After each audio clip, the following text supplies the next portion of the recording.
irmãos? Se coloque em pé, por favor, em nome do Senhor Jesus. Eu só gostaria que você fechasse os olhos por um instante. Quero fazer uma oração com os irmãos. Amado Deus, amado Senhor, nós estamos na sua presença. E em nome do Senhor Jesus, nós liberamos o nosso coração, para que o Teu Espírito Santo possa ministrar em nossas vidas. Essa mensagem, meu Pai, ela foi ministrada há 155 anos atrás. Mas até hoje a Tua palavra continua viva. E eu quero compartilhá-la com os irmãos, com essa congregação nesta noite. Fala o nosso coração. Que toda intenção do inimigo seja repreendido nesse lugar. Todo pensamento contrário, toda frieza de alma, de espírito, toda alma batida, toda alma entristecida nesse lugar. Essa pessoa, quem sabe, saiu de casa debaixo de uma confusão, de uma nuvem maligna. Nesta noite nós declaramos que essa nuvem maligna seja repreendida e dê lugar à nuvem do Espírito Santo de Deus. Que a nuvem do Espírito possa nos esconder nesse lugar. Nos esconda, Senhor, dentro da Tua nuvem, da Tua glória, do Teu manto, da Tua graça. Que o nosso coração seja renovado nesse lugar, seja curado, restaurado. Que o câncer, que a AIDS, que a tuberculose, que toda ferida maligna, todas as dores desapareçam agora, em nome de Jesus Cristo. Que essa alma sedenta possa se debruçar no rio de água viva e começar a beber desta água, a beber desta água, a beber da água que alegra a cidade de Deus. O Salmo 46 diz: há um rio que alegra a cidade de Deus. Nós queremos beber desta água, Senhor. O Rabachanda Rabacandaramaia, Rabachuricanda Lamanto de Comanárgia, Rabachanda Ramanto de Comanárgia. Espírito Santo, apacenta o nosso coração nesse lugar. Apacenta o nosso coração nesse lugar, Pai. Que nenhuma interferência maligna possa dar lugar ao poder da Tua glória. Cura, liberta, salva-nos, restaura-nos, Senhor. Em nome de Jesus. Que assim seja. Que assim seja. Cumprimente 2, 3 pessoas que estão ao seu lado. Exerça a comunhão. Diga paz. Diga Deus abençoe.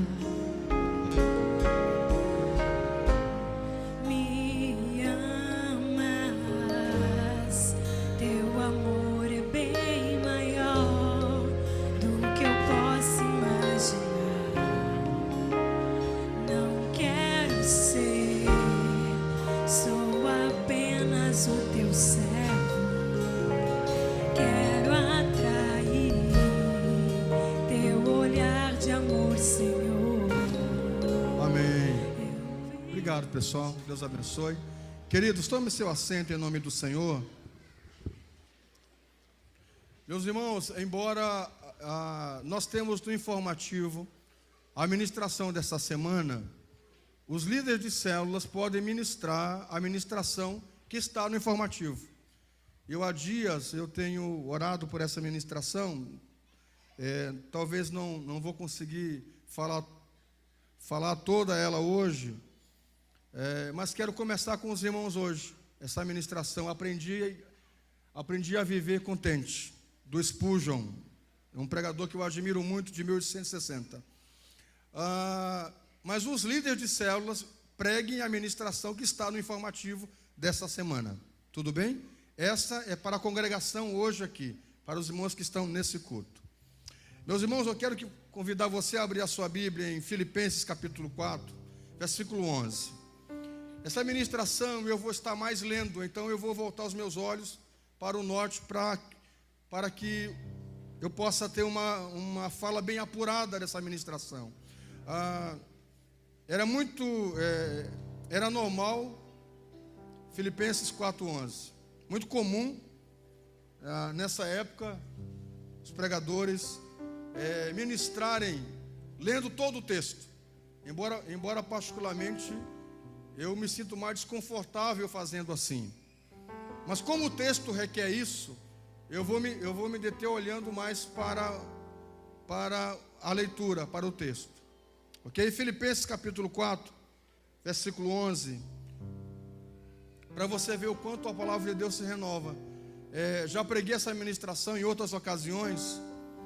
E essa ministração, ela é de 1860. Então, você vê que 155 anos e a palavra de Deus de fato se renova.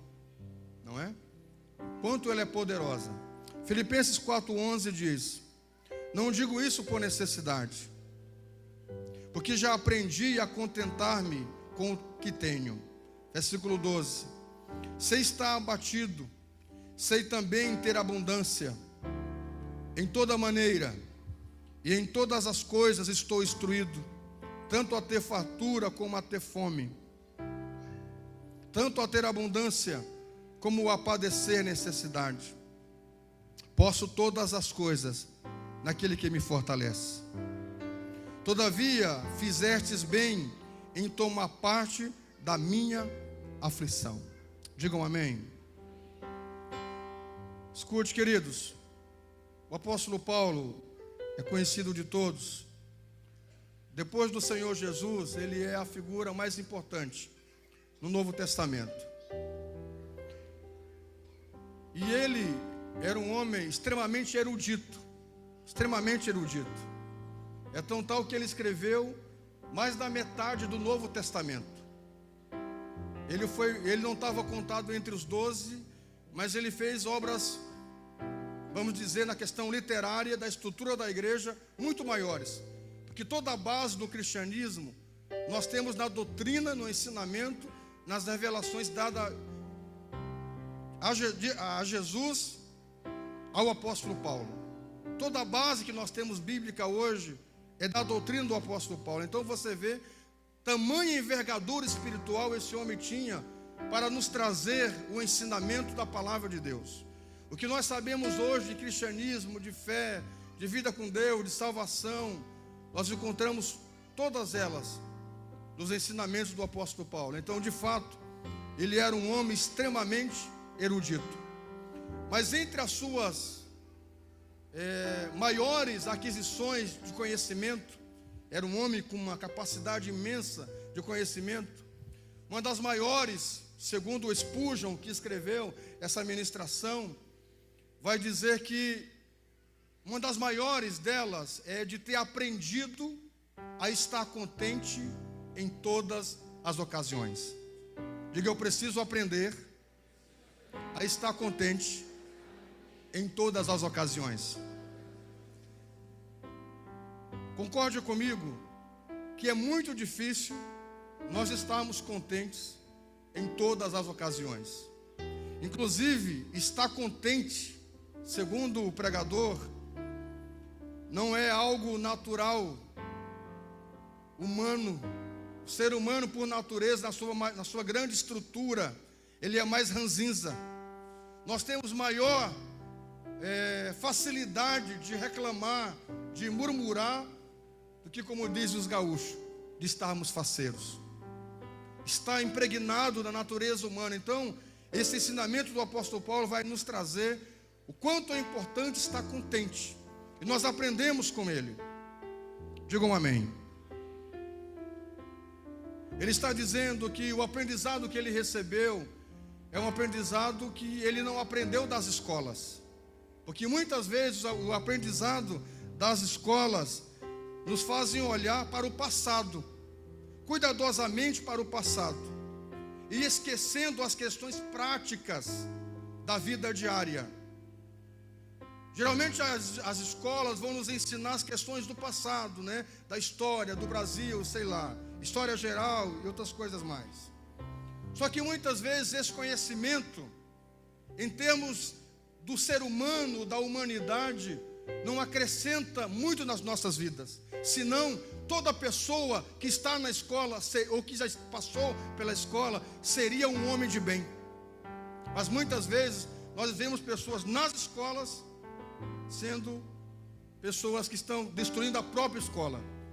Vejam reportagens aí de agressão a professores, a educadores, aos mestres. Os próprios pais vão nas escolas agredindo. Esse tempo teve reportagens assim. Então você vê, não desconsidero o conhecimento das escolas, mas o conhecimento das escolas não se compara ao conhecimento da palavra de Deus. É o que acredito e que o Spurgeon também acreditava.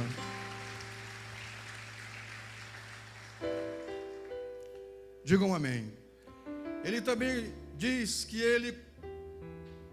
se ele fosse comparar a uma universidade, o nome em inglês é Cambridge, vamos comparar com uma USP em São Paulo. Ele diz que ele colocaria de lado todos os entendidos, vamos dizer, de uma USP, de uma PUC, de uma UFSM. Ele colocaria de lado todos esses eruditos, se ele fosse comparar esses homens letrados, com seus doutorados, com o conhecimento do apóstolo Paulo. Ele diz que para ele valeria muito mais o conhecimento do apóstolo Paulo do que o conhecimento de todos esses eruditos. Porque da grande maioria, há muitas pessoas que buscam o conhecimento humano, buscam para se vangloriar, dificilmente usam para o bem comum da humanidade. E todo o conhecimento que o apóstolo Paulo adquiriu, ele usou para pregar e anunciar o evangelho e salvar as pessoas. Então, esse é um conhecimento muito valioso. Digam amém. Você pode aplaudir ao Senhor mais uma vez? Ou faça com alegria.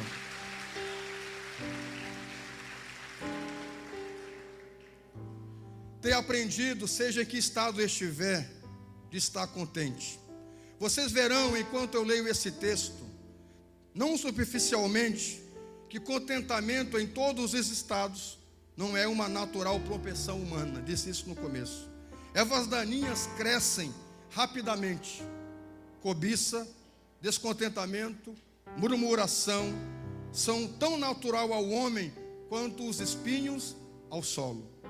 Vocês não têm necessidade alguma, concorde comigo, de nós semearmos os espinhos. Nós não temos necessidade de semearmos os cardos, mas diz o autor, naturalmente eles nascem. Diga misericórdia. Os espinhos surgem naturalmente porque são nativos da terra, sobre a qual persiste a maldição. Também vocês não têm necessidade alguma de ensinar aos homens a se queixarem. Eles se queixam rapidamente. Você e eu, nós não ensinamos nossos filhos a dar tapinha no rosto do pai e da mãe. Mas se deixar, eles dão tapinha. E quando eles crescem, continuam dando tapinha no pai, na mãe, na mulher e assim por diante. A gente não ensina nossos filhos a mentirem. Veja como a natureza humana é tão séria. Você não ensina o seu filho a mentir. Pelo menos nós não o fazemos. Mas aí acontece uma situação e você pergunta, quem fez isso? E o filho, não fui eu. Então ele, na sua forma de agir, denuncia que foi ele o errado.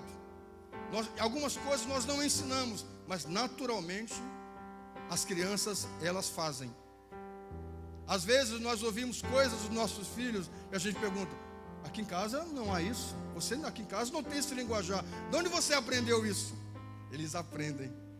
Na grande maioria, as coisas às vezes que não são sadias. Nós não precisamos ensinar coisas ruins para as crianças. Elas aprendem naturalmente. Boa parte disso, vai dizer o autor, por causa da nossa natureza pecaminosa. Digam amém. Mais preciosas são as coisas da terra, que precisam ser cultivadas. Se quisermos ter trigo, nós precisamos semear. Se quisermos ter flores, nós precisamos montar um jardim. Se quisermos ter as flores do céu, elas devem ser cultivadas. Somente a nova natureza pode produzi-la. Mesmo assim, devemos ser cuidadosos e vigilantes para que mantenhamos e cultivemos a graça pela qual Deus semeou. Paulo disse, aprendi a me contentar com o que tenho. O que quer dizer que houve um tempo, houve uma época que ele não tinha aprendido em sua vida, e isso lhe custou algumas dores. Para que alcançasse o mistério dessa grande verdade, sem dúvida, algumas vezes ele pensou que tivesse aprendido e falhou.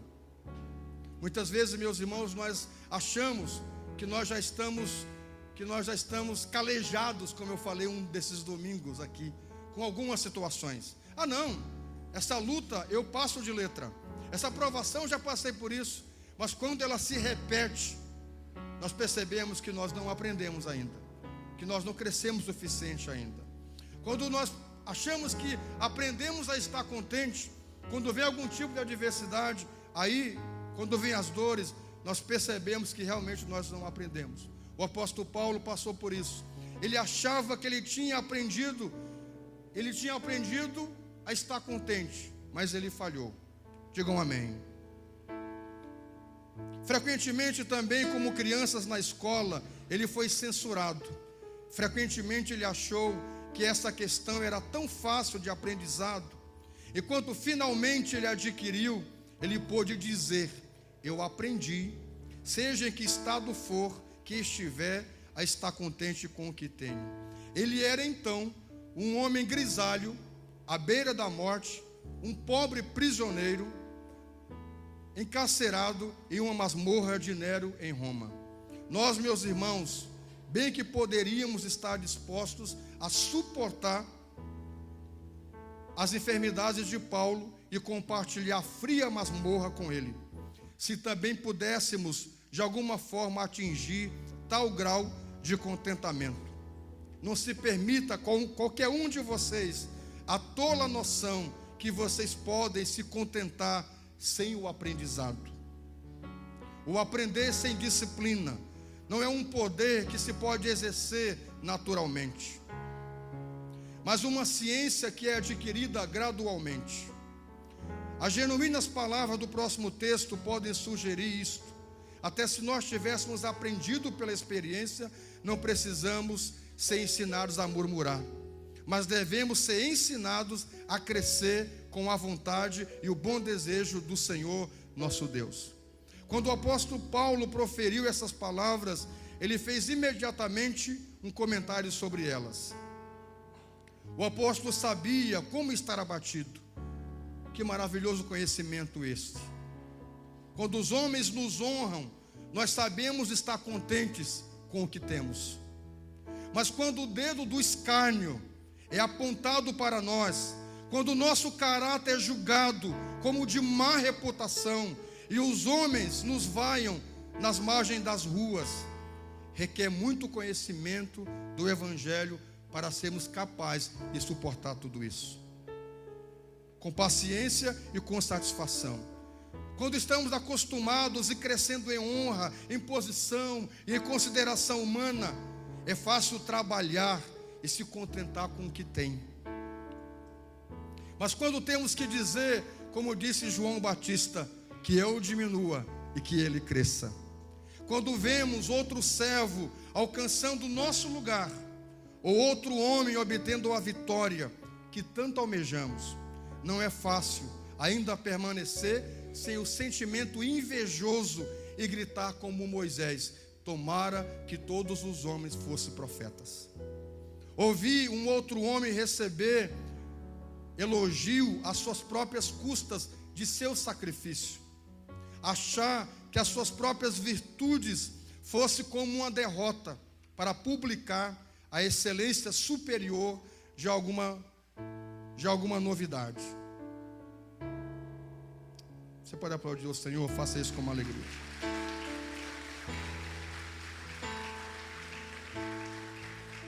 Suportar com alegria e gratidão e bem dizer a Deus está além da natureza humana. Vou repetir isso. Então, suportar com alegria e gratidão e bem dizer a Deus está além da natureza humana. Pode aplaudir ao Senhor, porque isso é maravilhoso.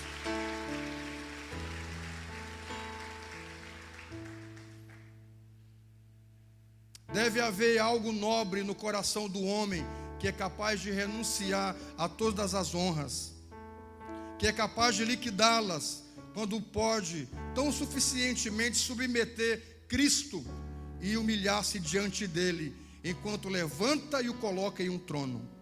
Mesmo assim, meus irmãos, nós não aprendemos coisa alguma com o apóstolo como ele aprendeu, se não estivermos prontos, do mesmo modo, a glorificar Cristo na vergonha ou na reprovação, tanto quanto na honra e na estima dos homens. Temos que estar dispostos a deixar tudo por Ele. Temos que estar dispostos a andar por baixo, para que o nome de Cristo possa subir e ser o mais conhecido e glorificado entre os homens. Sei estar abatido, disse o apóstolo. Essa grande parte do conhecimento é igualmente valiosa. Sei ter abundância. Alguma quantidade de homens sabem pouco como ser abatidos, mas não sabem ter em abundância. Quando são postos na cova como José, eles olham para cima e veem a promessa iluminada e a esperança de um escape. Mas quando são postos em um pináculo, suas mentes ficam perturbadas e prontas a cair. Quando eram pobres, eles costumavam a trabalhar com isso e a lutar contra isso. Como nos nossos maiores poetas nacionais têm dito, ainda que muitas coisas impossíveis de pensar tenham sido trazidas à perfeição completa pela necessidade e audácia de uma alma procede daquele lugar, da aspereza do juízo e da ativa diligência.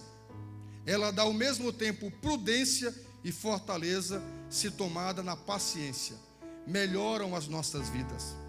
Mas observe os mesmos homens, depois do sucesso ter coroado suas vidas. Seus problemas acabaram, estão ricos e acrescidos de bens, e vocês não têm visto com frequência como o homem que surgiu do nada para a riqueza se orgulhar dos seus bens, tão intolerante. Ninguém deveria ter pensado que esse homem alguma vez teria uma loja. Você não creria que alguma vez esse homem tinha apenas uma lâmpada. Tinha apenas uma lâmpada. E agora, você pode aplaudir o Senhor? Esse meu computador, ele é um santo. Voltei. Esse meu computador, ele não me ajuda muito. Diga misericórdia. Que esse homem, ele tinha uma lâmpada. E agora ele não conhece mais os seus companheiros. Ele passa pelo amigo familiar dos dias passados, quase imperceptível. Acesso de conhecimento. Esse homem não sabe ter abundância. Ele está orgulhoso, exaltado, além da medida. Ele está dizendo que tem homens que cresceram na igreja, que fizeram um bom trabalho, que pregaram e que foram honrados pela membresia, que foram honrados pela igreja. Eu pensei muito nesse texto, me lembrando de 2 anos atrás, que foram honrados pela igreja, fizeram um bom trabalho, um poderoso trabalho, e por isso o povo os honrou, e com toda razão. Mas então se tornaram tiranos, desejaram autoridade, passaram a ter um olhar altivo para todas as outras demais pessoas, como se fossem pequenos pigmeus, e eles grandes gigantes. Sua conduta tornou-se intolerável, e rapidamente foram retirados dos seus lugares altos, porque não souberam ter abundância. Essa palavra serve para nós hoje. Você pode aplaudir o Senhor? Faça isso com alegria.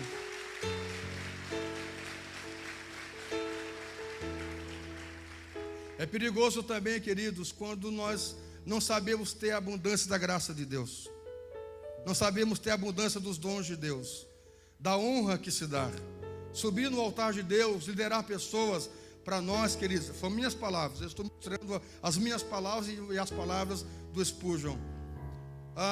Receber a honra dos irmãos, receber consideração, isso deve ter em nós um coração muito cauteloso, porque não esqueça do anjo rebelde, que tinha toda a sua disposição, toda a honra que Deus dava a ele. Deus diz que ele era um querubim ungido, mas ele não soube trabalhar com a honra que Deus deu a ele, e ele caiu do lugar aonde ele estava. Aonde nós estivermos com abundância, é aí que nós precisamos guardar o nosso coração. Você pode aplaudir ao Senhor? Faça isso com alegria.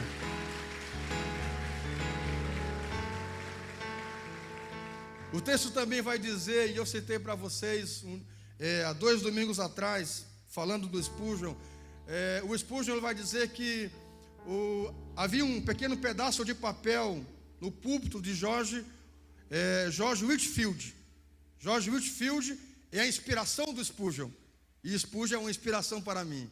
Um pequeno pedaço de papel escrito assim, eu falei para vocês dias atrás: um jovem recebeu uma grande herança e pede a oração da igreja. Eu disse a vocês de que se esse rapaz não fosse sábio, tivesse um coração humilde, talvez ele nem avisaria a igreja que tinha ganhado uma grande herança. Porque às vezes nós temos relutância em dizimar. Muitas pessoas ganham grandes heranças, capaz que vão pedir oração para ter sabedoria para lidar, ou dizimar, ou contribuir, ou ajudar alguém. Então sábia foi a oração desse rapaz, pedindo a oração da igreja para que ele soubesse lidar com a grande herança que ele estava recebendo, que ele tinha ganhado. Escute uma coisa, querido: o que eu e você temos ganhado de Deus como herança, seja espiritual, seja material, nós precisamos sempre orar pedindo a sabedoria para conduzir o que temos recebido de Deus. Você pode aplaudir ao Senhor? Faça isso com uma alegria.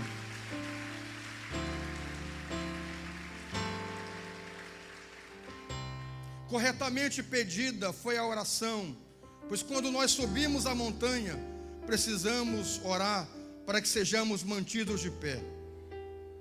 Não há metade de temor de descer da montanha da fortuna.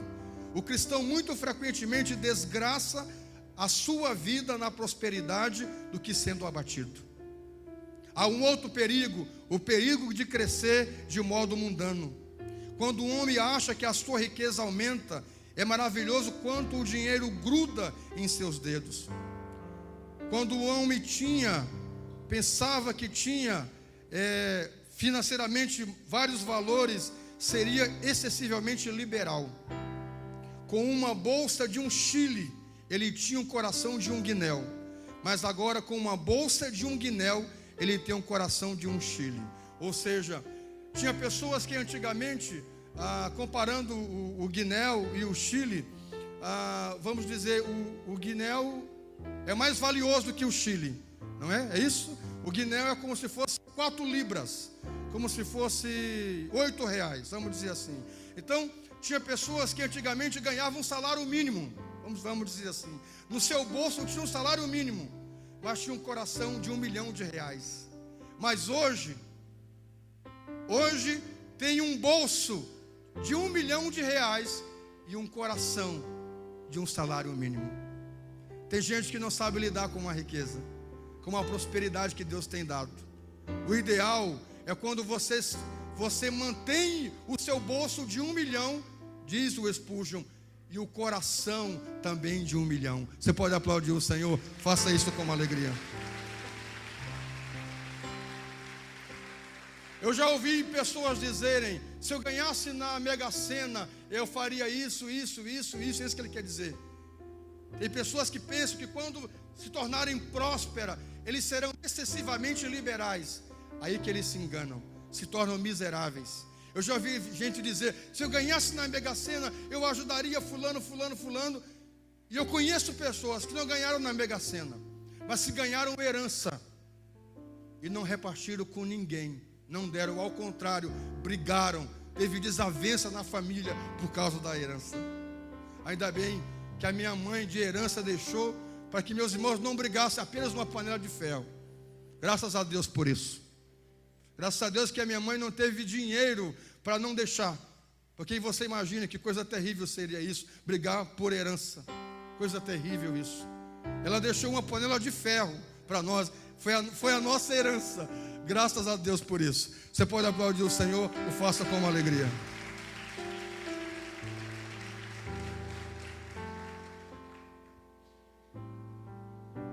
Ele acha que o dinheiro é como um adesivo que não pode removê-lo.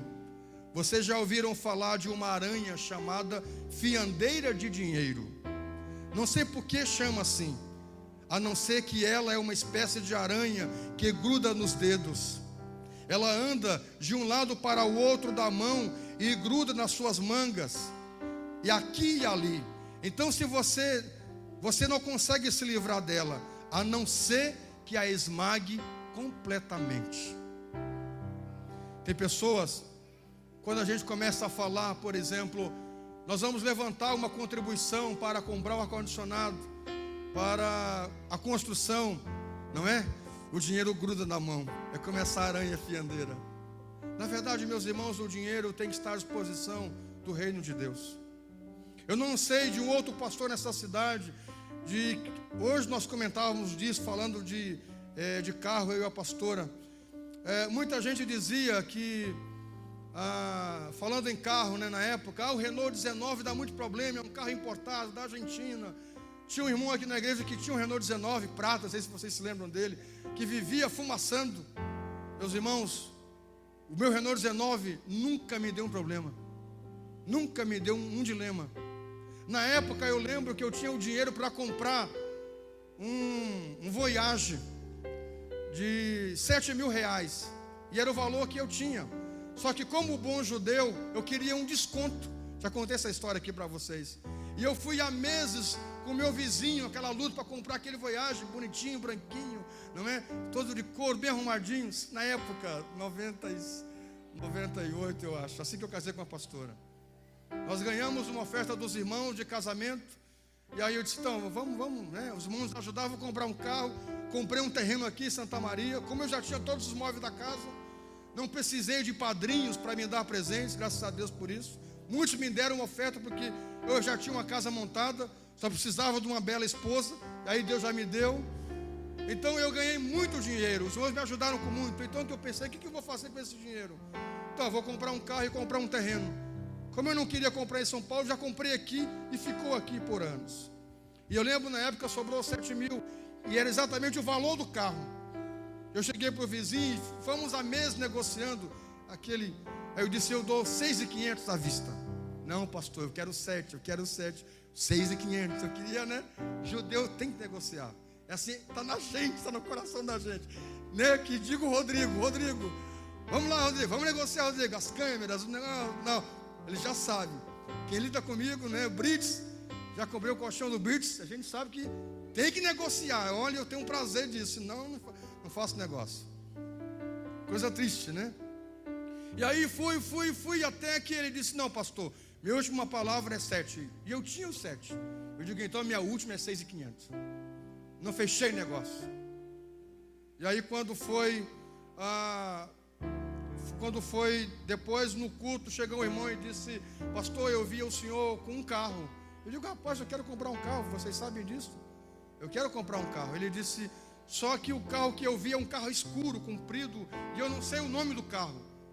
Ele não sabia porque era importado. A história é longa, não vou me demorar. Eu só sei é que Deus me deu a condição de comprar aquele carro. E eu vim para ele para Santa Maria. Ele foi roubado em São Paulo. Consegui reaver o carro, menos de 24 horas. E na época da construção, nós rifamos esse carro. Eu não conheço um outro pastor nessa cidade que tenha dado um carro para a igreja, para a construção da igreja. Talvez algum possa ter feito, eu não conheço, eu não sei. Eu lembro que na época o irmão Joel, um dos meus diretores, disse, o senhor vai andar a pé, andar de ônibus, o pastor da igreja. Eu digo, o que tem? Não há problema nenhum, Deus vai me dar muito mais. E de fato Deus me deu. Eu dei o Renault 19, fizemos a rifa. Uma pessoa que daí, a pastora lembrou isso hoje, né? De que no dia a pessoa não estava aqui, e nós, vamos rifar de novo esse carro. Anunciaram na rádio, depois o parente de vocês, né? Está aqui, ó. E continuou com o carro 3 anos. Ele é teu irmão, não é? O teu irmão, não é isso? Ela comprou o número, está aqui, ó. Aqui é a história que é verdade, não é? Ficou com o carro mais 3 anos. Aquele carro nunca de oficina, foi uma benção. E depois daquele carro Deus me deu uma Ranger. No Renault 19 Deus me deu uma Ranger. Então escute uma coisa. E se for preciso, né, fazer pelo reino de Deus, nós fazemos. Eu lembro da época da construção, houve um mover de Deus que os irmãos, sem eu pedir, até porque eu tenho muito temor disso, os irmãos deram anéis, deram colares, deram relógio, venderam sapato para ajudar na construção. Quem lembra dessa época? Você lembra dessa época? Muitos irmãos fizeram isso. Amados, o dinheiro, os bens que Deus nos tem dado, não pode ser para nós como uma aranha fiandeira que gruda nas nossas mãos. O dinheiro tem que ser usado para o bem, para o reino, para a glória de Deus. Você pode aplaudir o Senhor, ou faça isso com alegria. O dinheiro é uma coisa boa quando posto para uso, a força, a energia do comércio, da caridade, mas uma coisa má no coração, é uma ferrugem podre e maligna. O dinheiro é uma coisa boa para tê-lo aos seus pés, mas uma coisa má para carregar nos seus lombos e na sua cabeça. Não importa quanta terra seja preciosa, quando alguém é enterrado vivo. Quantos cristãos têm se assemelhado a pessoas enterradas vivas, por terem sido destruídos pela sua riqueza? Quanta pobreza de alma e negligência espirituais tem sido provocada pela genuína misericórdia e generosidade de Deus. Embora não fosse um assunto de necessidade, mesmo assim o apóstolo nos diz, ele sabia ter abundância. Quando ele tinha muito, ele sabia usá-la, e ele pediu a Deus que pudesse se manter humilde. Quando ele tivesse uma vela completa, ele pudesse ter um lastro, para quando sua xícara transbordasse, ele não se apressasse em gastá-la. Nesse tempo de fartura, ele estivesse pronto para dar para aqueles que precisassem. Como administrador fiel, ele pudesse pôr tudo que tinha à disposição do seu Senhor. Este é um aprendizado divino. Sei estar abatido, sei ter abundância. O apóstolo continua dizendo, em toda maneira, em todas as coisas estou instruído, tanto a ter fartura quanto a ter fome. É uma lição divina. Deixe-me dizer, saber ter fartura é uma coisa boa, mas saber ter fome é uma coisa mais difícil ainda. Os israelitas tiveram fartura e carne, estava em suas bocas quando veio a ira de Deus sobre eles, e muitos pediram como misericórdia para satisfazerem com o seu desejo. E está escrito, o povo assentou-se a comer e a beber, e depois levantaram-se a afogar. A fartura de pão tem gerado fartura de sangue. Isto tem sido gerado devassidão de espírito, quando os homens têm demasia de Deus. E escute isso, queridos, é estranho dizer, mas quando os homens têm muito da providencial misericórdia de Deus, frequentemente acontece que passa a ter pouco da graça de Deus. Vou repetir para vocês, quando os homens têm muita da misericórdia de Deus, da bondade de Deus, muitos perdem a graça de Deus. Muita gente, Deus tem acrescido com muitos bens, mas não tem sabido administrar isso. Aumente seu aplauso, por favor, com alegria ao Senhor.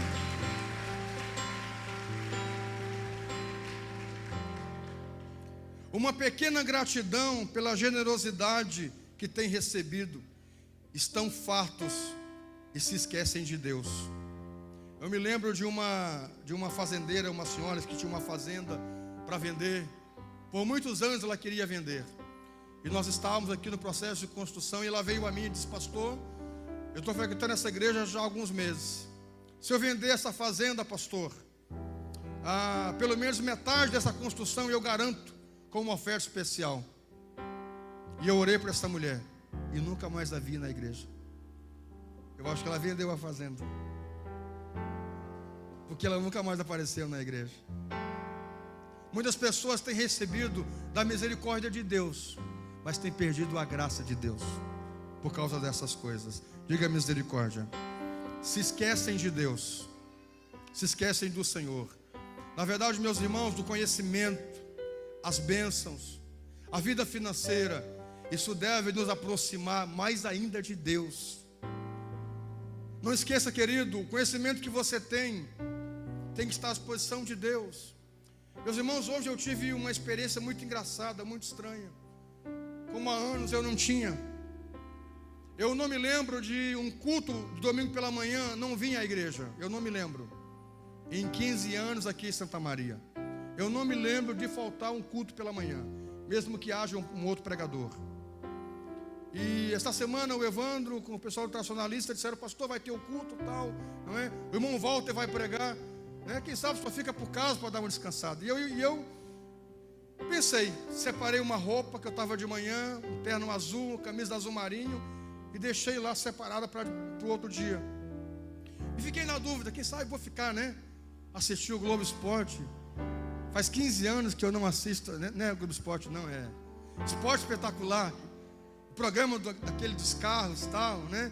Vou ficar um pouco com a minha esposa domingo de manhã, tomar café com ela, que eu nunca tomo. Mas se der vontade eu vou, porque, né, nunca fiquei saindo domingo de manhã para a igreja. Ok. Deu 7 horas, eu despertei, eu estava com visita em casa. Uma visita muito especial, que saiu 1h da manhã, porque nós quisemos que saísse, não é?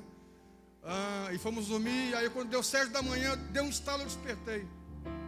Eu despertei e eu levantei e olhei para frente, tem um relógio, e era 7 da manhã. Diante de Deus aqui eu sirvo. 7 da manhã. E eu voltei de novo e disse: acho que vou deitar um pouco mais. E se abriu um telão na minha frente. E eu via eu andando nessa faixa de São Pedro. Olha que interessante. Na faixa de São Pedro.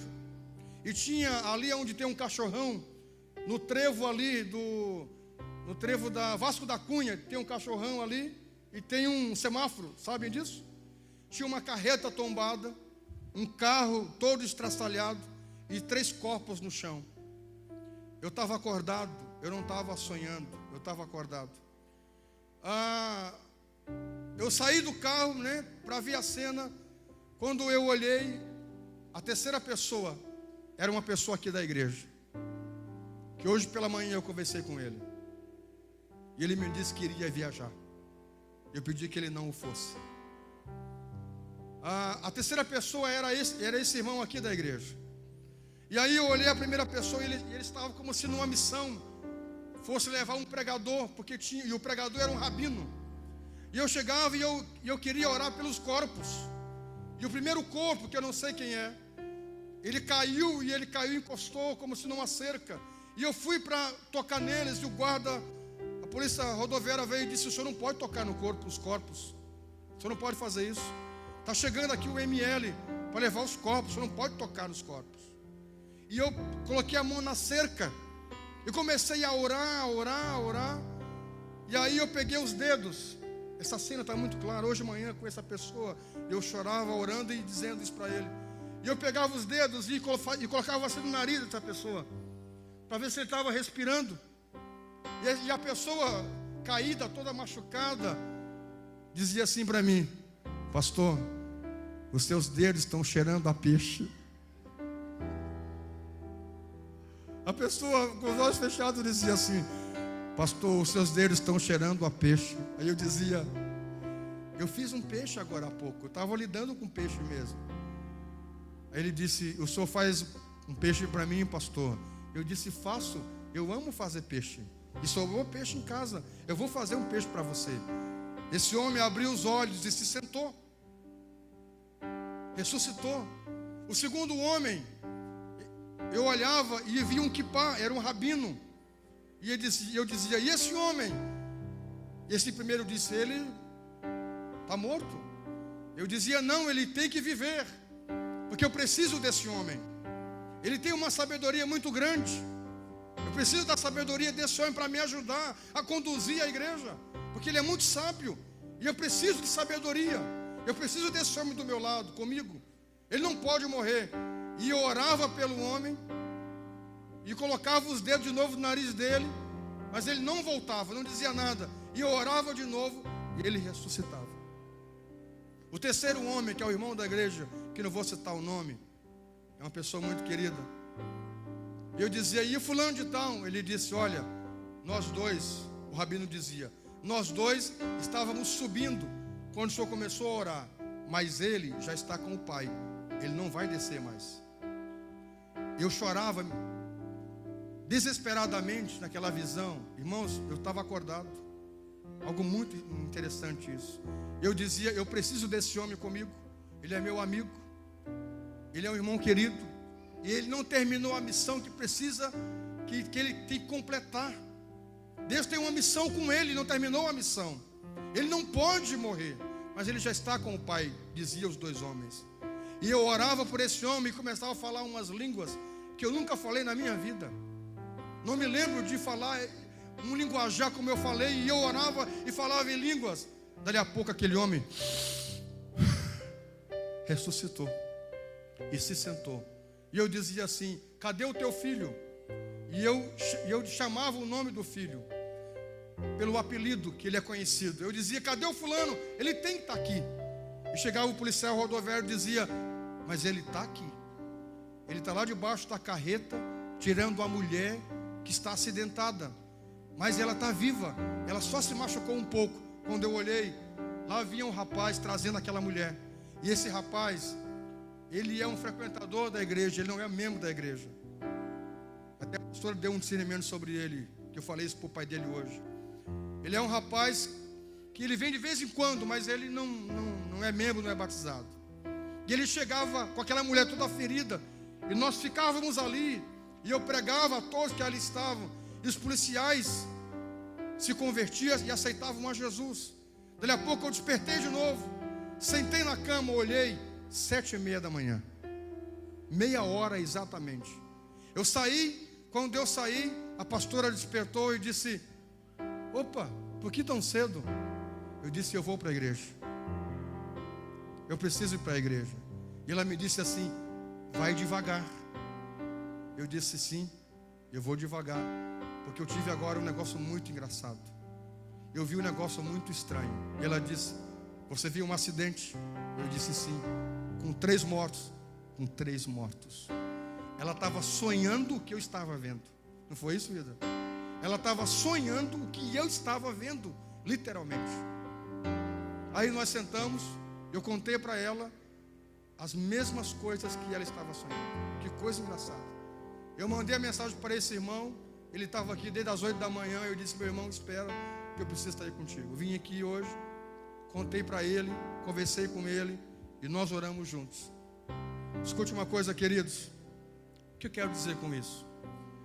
Como eu disse para o irmão, talvez não seja algo literal. Talvez não seja algo literal. Talvez seja algo espiritual. Porque ele me disse, pastor, eu estou com alguns projetos que eu quero fazer pela igreja, pelo reino, tal. Eu disse, quem sabe o diabo quer matar a sua fé. Quem sabe quer surgir situações, picuinhas, para matar o teu ministério. Cuide disso. Se for literal, faça uma revisão no carro. Cuide dos pneus. Se for viajar por esses dias, não viaje. E aí eu conversei com ele, oramos juntos, e ficou assim na paz. Eu disse, meu irmão, escute a voz de Deus hoje. E nós oramos juntos, ele chorou comigo hoje de manhã, porque eu fiquei muito emocionado, porque foi muito real a situação. Talvez seja algo literal ou algo espiritual. E eu disse a eles, há 2 anos atrás, com a nossa equipe de trabalho, nós orávamos quinta-feira, aqui à tarde. E teve um dia que eu disse, lá por março, abril, eu disse, pessoal, eu senti um vento sobre a igreja. Vigie. Quem orava conosco da equipe sabe disso. Aqui nesse altar nós orávamos todos da equipe. Eu disse a eles, vigiem. Eu sinto um vento vindo contra a igreja. Vamos nos unir. Vamos vigiar. Vamos ficar unidos. Vamos conversar uns com os outros. Aquela oração foi a última que nós fizemos em equipe. Na outra quinta-feira surgiu um imprevisto, ninguém pôde vir. Na outra quinta-feira não pôde vir. Dali a pouco teve toda uma rebelião. E o resultado vocês sabem. Eles não ouviram a voz de Deus. É terrível, meus irmãos, quando Deus dá um recado, quando Deus dá uma mensagem, quando Deus fala alguma coisa e nós endurecemos o nosso coração. É terrível quando Deus nos avisa em alguma coisa e nós não damos ouvido a Deus. Quem sabe esta palavra vem hoje para dizer para alguns aqui: Deus vai encher muitos aqui de conhecimento, mas não deixe que conhecimento inunde o seu coração de vaidade. Use o seu conhecimento para abençoar as outras pessoas.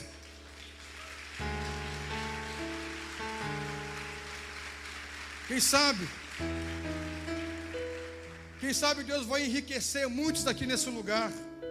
Use a sua riqueza para abençoar as pessoas. Quem sabe Deus vai te dar empresas. Use isso para empregar os santos. Seja um fiel dizimista. Guarde o seu coração. Quem sabe enquanto não tinha empresa, enquanto era um funcionário, era um dizimista fiel. Enquanto ganhava um salário mínimo, era um dizimista fiel. Agora está em outra condição, não dizima mais, porque o valor é mais alto. Guarde o seu coração, querido. Eu estou hoje aqui como profeta de Deus, pregando uma mensagem de 150 anos. Mas o mesmo Espírito está aqui hoje, dizendo para todos nós precisamos guardar o nosso coração. Você pode aplaudir o Senhor? Por favor, faça isso com alegria.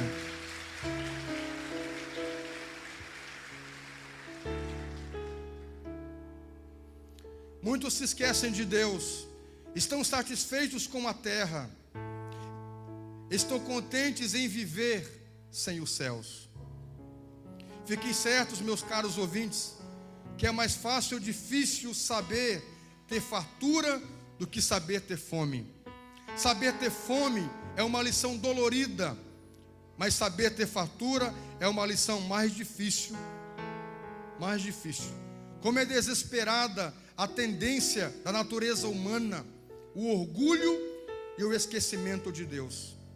Tão rapidamente tenhamos uma porção dobrada de maná, começamos a acumulá-la, e ela produz verme e se torna mal cheirosa aos olhos de Deus.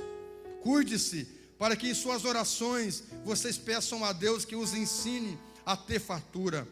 O apóstolo sabia ainda experimentar os dois lados, os dois extremos, a ter fartura e a ter fome. Que grande desafio é esse? Um dia o caminho espalhado pela misericórdia, e no outro dia ter o solo debaixo de você e ser infrutífero, sem qualquer conforto. Eu posso muito bem imaginar o pobre contente em sua pobreza, pois ele foi criado nela. E como um pássaro que nasceu em sua gaiola, sem saber o que significa ter liberdade. Mas um homem que tenha tido muitos bens no mundo, ter fartura, ter sido trazido para a penúria absoluta, é como um pássaro que uma vez voou grandes alturas com as suas asas, mas que agora ele está engaiolado. Se você tiver sido rico ou bem abastado e ser levado à pobreza, você achará difícil ter fome. Mas na verdade, meus irmãos, deve ser uma lição dolorida às vezes. Nós nos queixamos muitas vezes dos pobres, porque eles murmuram.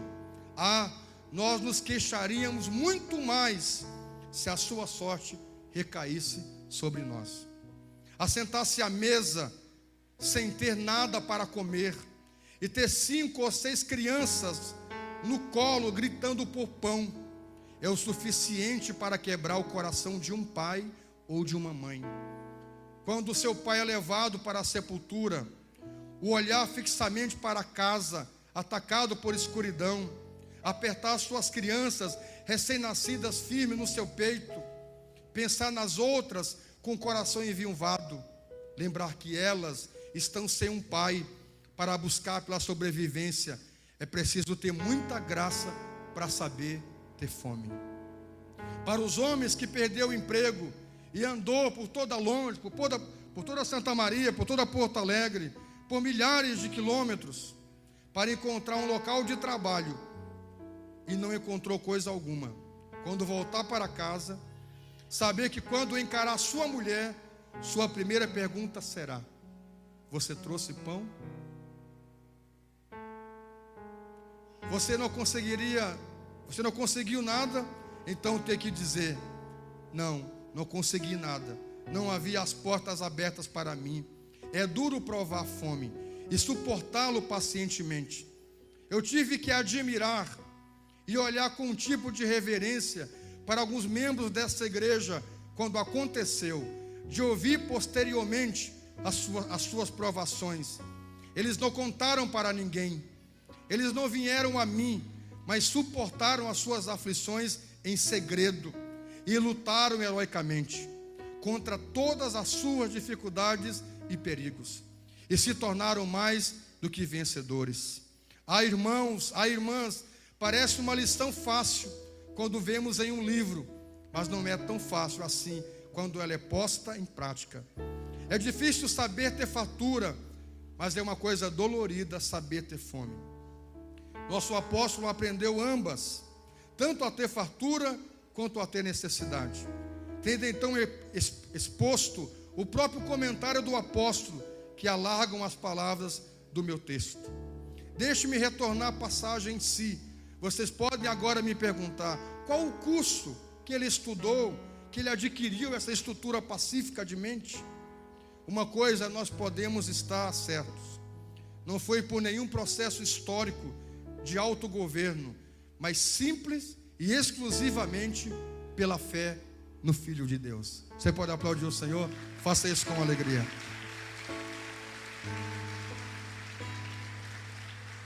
Eu faço as palavras desse pregador. Eu sei de irmãos que eu ouvi falar e que não vieram a mim, irmãos nossos. E nós aqui na igreja temos um dilema: nós não podemos deixar nossos irmãos passar necessidade. É o nosso lema aqui na igreja. Se eu ficar sabendo de um irmão que está passando privação de alimento, nós vamos lá e ajudamos como igreja, como corpo. Mas eu sei de irmãos que passaram por privações, mas não vieram, não por orgulho pedir ajuda, não por orgulho, mas que oraram a Deus, e Deus foi até eles e providenciou o que eles precisavam. Muitos irmãos dessa igreja, eu vi isso. Você pode aplaudir ao Senhor? Faça isso com alegria.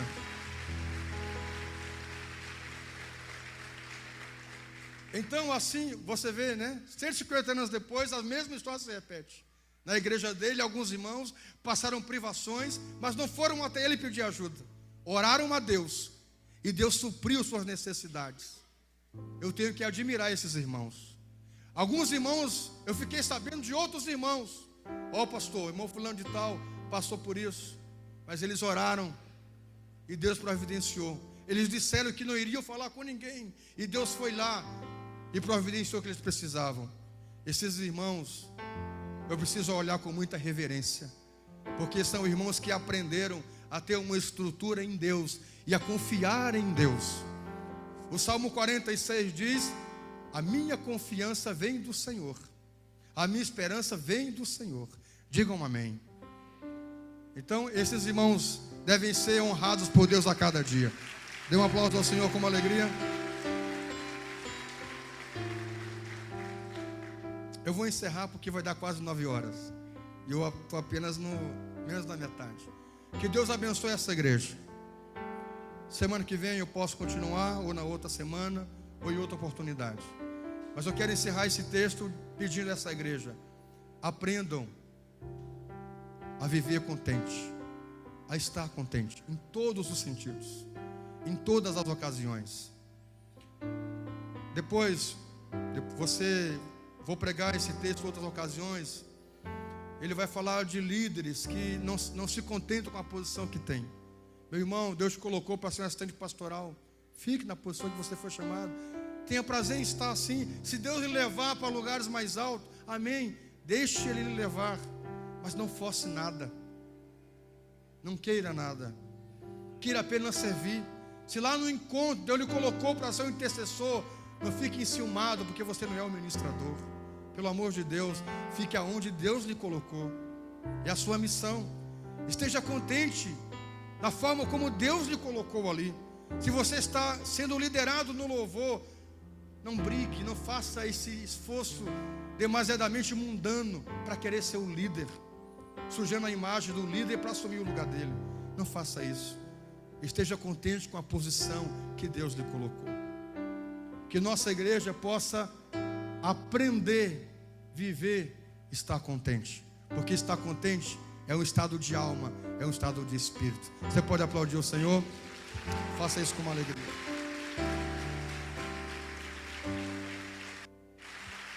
Glória a Deus.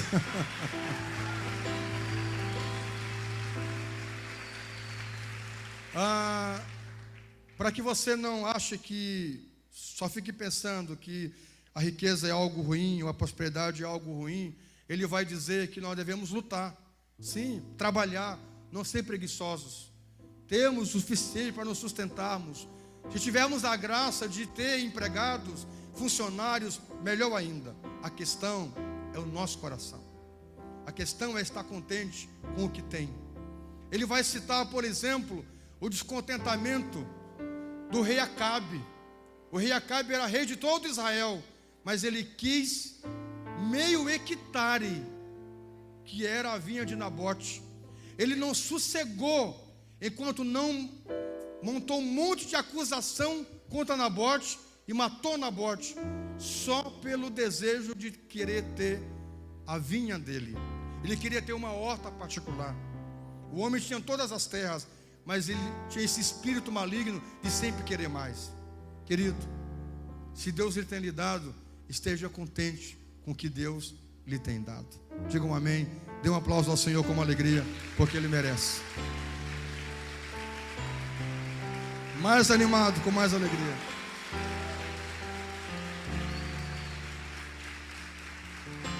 Que Deus abençoe a nossa igreja. Que Deus abençoe cada dia a nossa irmandade. Que nós possamos manter esse coração em Deus. Em qualquer situação, na riqueza, na pobreza, na alegria, na tristeza, nós estamos contentes. Não é algo fácil, mas é algo que é possível nós conquistarmos, nós galgarmos. Se coloque em pé, por favor. E de uma forma contente, eu vou orar com você. Feche os olhos, por favor. Amado Senhor, nós oramos nesta noite para que esse sermão pregado há 155 anos atrás possa ser uma verdade em nossa vida hoje. Quem sabe esta pessoa tem reclamado do salário, tem murmurado da posição, tem murmurado do marido, tem murmurado do carro, tem murmurado da empresa, da faculdade aonde está estudando, do curso que está fazendo, do corpo que tem, da altura que tem. Meu Deus, repreende do nosso coração esses sentimentos de descontentamento, meu Pai. Nos ensina a ser gratos, Senhor. Meu Pai, obrigado por essa igreja. Eu sou grato por essa igreja. Eu sou grato por aqueles irmãos que muitas vezes não aparecem para me abraçar, mas que de longe me sustentam em oração, me sustentam em amor diante de Ti, meu Pai. Obrigado por essa igreja amada, que tem cuidado da minha mulher, das minhas 2 filhas, dessa igreja, Senhor, que em momento de turbulência se manteve aliada, se manteve fiel. Obrigado, Senhor. Estou contente hoje com essa igreja, Pai, por nós entendermos cada dia o Teu propósito com essa igreja amada. Meu Deus, nós chegaremos às portas das nações, mas se o Senhor quiser nos manter aqui em Santa Maria, Senhor, eu estarei contente em estar aqui em Santa Maria, Senhor. O que eu quero estar, o que nós como igreja queremos estar, é no centro da Tua perfeita vontade. Que assim seja. Dê um aplauso ao Senhor com uma alegria. Ele merece, por favor.